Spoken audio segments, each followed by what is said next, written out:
ससुराल को ससुराल जैसा ही रखो। वैदेही और पवन एक दूसरे को पिछले 2 सालों से जानते थे। उनका रिश्ता कब दोस्ती से प्यार में बदल गया उन्हें खुद पता नहीं चला।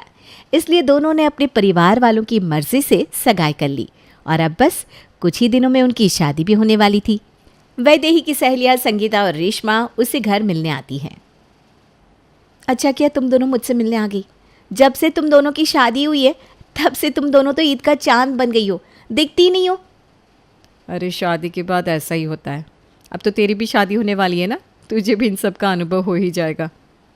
हाँ सच कह रही है रेशमा, शादी के बाद सबको बस बहू ही दिखती है। कभी नाश्ता बना दो, कभी मेहमान आ रहे हैं, कभी ननद के साथ बाहर शॉपिंग पे जाओ, कभी देवर को मनाओ, बस यही चलता रहता है। और मैंने तो सुना है कि तेरे ननद और देवर दोनों हैं। तेरा काम तमाम हो गया समझ। तुम दोनों यहाँ मुझे डराने आई हो क्या? तुम दोनों का अनुभव सुनने के बाद तो लगता है मैं वहाँ फ्री ही नहीं होने वाली हूँ कभी। तो तुझे क्या लगता है हम दोनों ऐसे ही बिजी रहते हैं? सारा दिन घर में मेला लगा हुआ होता है क्या? मेरे ससुराल में तो सबको एक साथ सब कुछ करने की आदत है। कहीं भी जाएंगे साथ में जाएंगे, सब कुछ साथ में करेंगे। हाँ मज़ा आता है सब कुछ साथ करने में, लेकिन कभी कभी ना बहुत थकावट हो जाती है। इतने लोगों का खाना बनाओ, इतने लोगों को संभालो, पूरा दिन इसी में निकल जाता है। पर अब कर भी क्या सकते हैं, शादी की है तो ससुराल वालों का साथ तो निभाना ही है। लेकिन पवन तो कह रहे थे कि उनके परिवार वाले अलग हैं। हर लड़का ना शादी के पहले यही बात करता है, मेरा परिवार अलग है, ये वो है। लेकिन ऐसा कुछ होता नहीं। शादी के बाद सारे ससुराल वाले ना एक जैसे ही होते हैं। लेकिन पवन कह रहे थे कि उनका परिवार काफ़ी मॉडर्न है। अरे कितना भी मॉडर्न क्यों ना हो, वो बहू को कभी अकेले नहीं छोड़ते। तुम दोनों की बातें सुनकर तो लग रहा है मुझे बस सारा दिन काम ही करना पड़ेगा। देख ऐसा भी नहीं है कि ससुराल वाले बहुत ख़राब होते हैं। मुझे लगता है कि वो लोग हमसे प्यार भी इतना ही करते हैं, हम पर भरोसा भी इतना ही करते हैं, इसीलिए ना वो हमसे दूर नहीं रहते। हाँ सही कह रही है रेशमा, तू ना चिंता मत कर, तुझे भी शादी के बाद ससुराल वालों की आदत हो जाएगी। अब जैसा भी हो तुझे अपनाना तो पड़ेगा ही। हाँ उसके बाद तू भी ईद का चांद बन जाएगी। अपनी सहेलियों की बातें सुनने के बाद तो वैदेही और ज़्यादा चिंताग्रस्त हो गई थी कि उसे भी शादी के बाद इतना सब करना पड़ेगा। इसलिए उसने खुद को इस बात के लिए तैयार कर लिया था कि ससुराल में जाकर ये सब तो करना ही है। अरे वैदेही, तू रसोई में क्या कर रही है बेटा? मॉम मुझे ना कुछ रेसिपीज़ थी जो आपसे पूछनी थी। अब थोड़े दिन में मेरी शादी हो जाएगी तो मैं नहीं चाहती कि मैं किसी भी चीज़ में कम रहूं। लेकिन बेटा तुझे तो सब कुछ बनाना आता है, फिर इतना सब सीख कर क्या करेगी? माँ वो ना संगीता और रेशमा कह रही थी कि उनके ससुराल में आए दिन नए पकवानों की फरमाइश होती रहती है। मेरे भी ननद और देवर हैं तो मैं सोच रही थी कि मैं पहले से तैयार रहती हूँ। तू ऐसे तैयारी की बात कर रही है जैसे तेरी शादी नहीं हो रही है, तू किसी जंग पे जा रही है। माँ शादी भी किसी जंग से कम थोड़ी ना है, रोज़ इस जंग में जीतना पड़ता है। हो सकता है शादी के बाद मैं तुम्हें फ़ोन भी ना कर पाऊँ, बिज़ी हो जाऊँगी ना मैं वहाँ अपने ससुराल में। लड़की का जीवन तो ऐसा ही होता है बेटा, वो नए घर को कब अपना बना लेती है पता ही नहीं चलता। फिर उसका पूरा दिन और पूरा जीवन बस उसी घर में बीतता है। वो उसी घर को ही अपनी दुनिया बना लेती है और उस घर के लोगों को अपना साथी। माँ आप ऐसी बातें मत करिए ना, मुझे अभी से रोना आ रहा है। अरे ठीक है, नहीं करती ऐसी बातें। चल ये बता तुझे क्या सीखना है? ये पल तो हर लड़की की ज़िंदगी में आते हैं जब उसे अपना मायका छोड़कर अपने ससुराल जाना पड़ता है। एक लड़की के लिए कितना मुश्किल होता है ये सब करना, ये सिर्फ एक लड़की ही समझ सकती है। वैदेही को शादी के बाद, उसके गृह प्रवेश के बाद कुछ अजीब अजीब सा लग रहा था। क्या हुआ, तुम इतनी हैरानी से क्या देख रही हो? नहीं कुछ नहीं, मुझे लगा था कि आज तो हमें कोई अकेले ही नहीं छोड़ेगा, लेकिन लगता है कि सब लोग बहुत थक गए हैं आज। हाँ थक तो गए होंगे, आज शादी की थकावट जो थी। अरे देखो तुमने नाम लिया और सब लोग आ गए। वैदेही आज से ये तुम्हारा घर है बेटा, यहाँ किसी भी चीज़ के लिए कभी भी हिचकिचाना मत।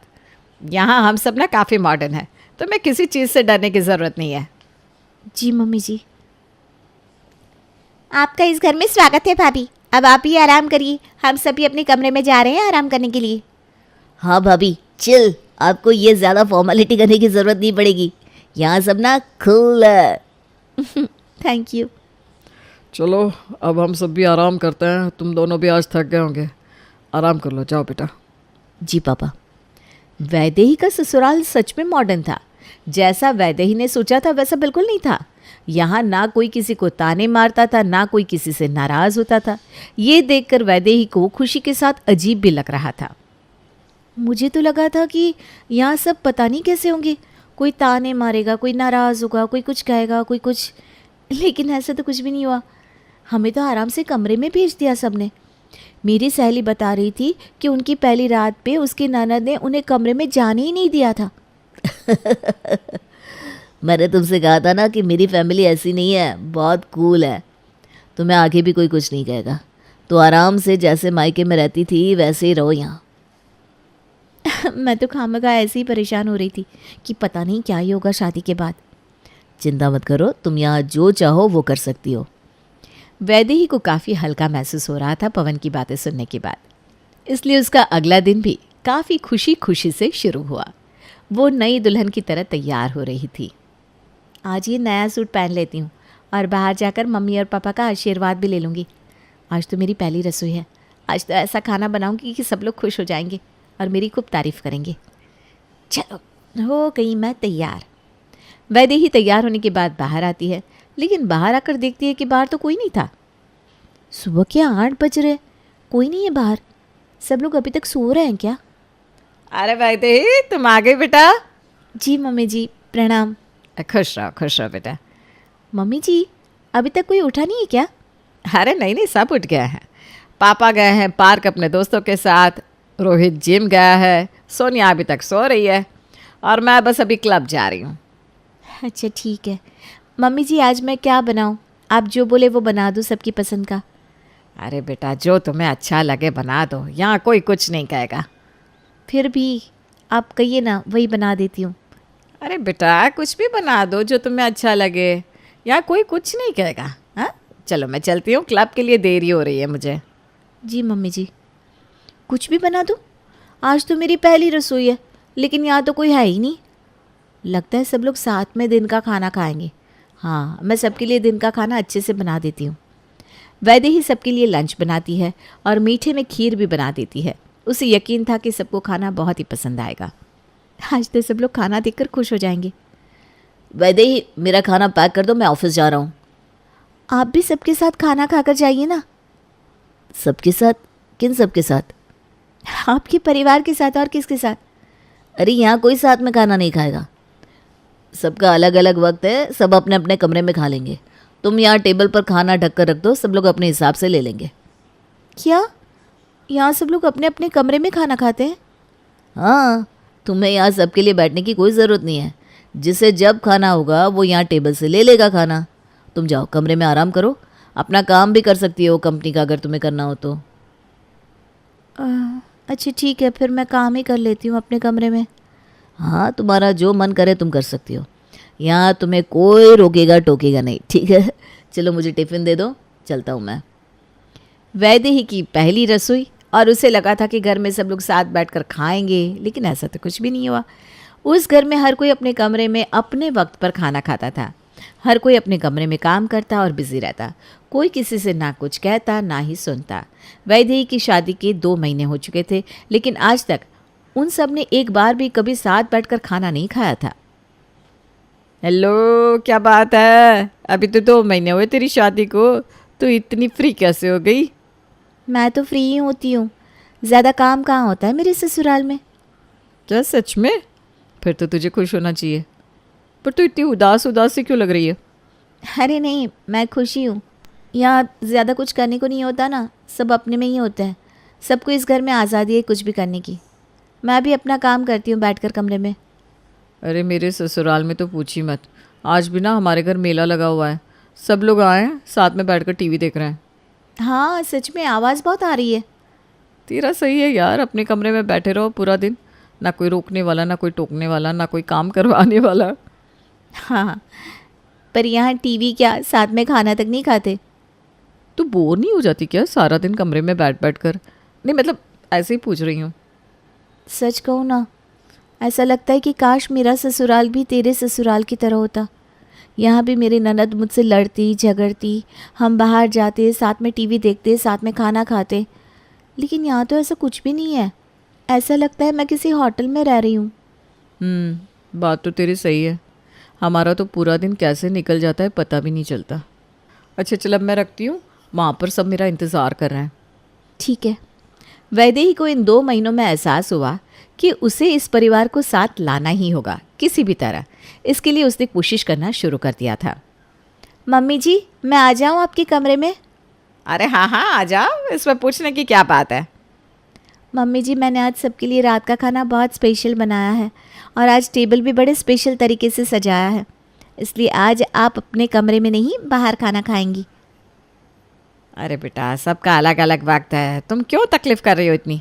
हम सब ले लेंगे ना खाना टेबल से।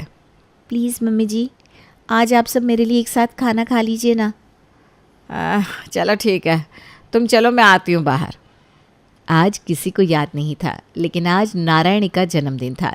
इसलिए वैदेही ने बड़े ही स्पेशल तरीके से खाना भी बनाया था और टेबल भी केक और फूलों से सजा दिया था। जैसे ही सब बाहर आए, अरे भाई, आज तो नारायण का जन्मदिन है ना। थैंक यू वैदेही बेटा, तुमने तो मुझे सरप्राइज ही कर दिया। आप सब बैठिए। आप सबके लिए आज एक बड़ा सा सरप्राइज़ है। मैंने एक वीडियो बनाया है आप सबकी पुरानी फ़ोटोज़ का। आप बैठिए, मैं यहाँ टीवी में चलाती हूँ।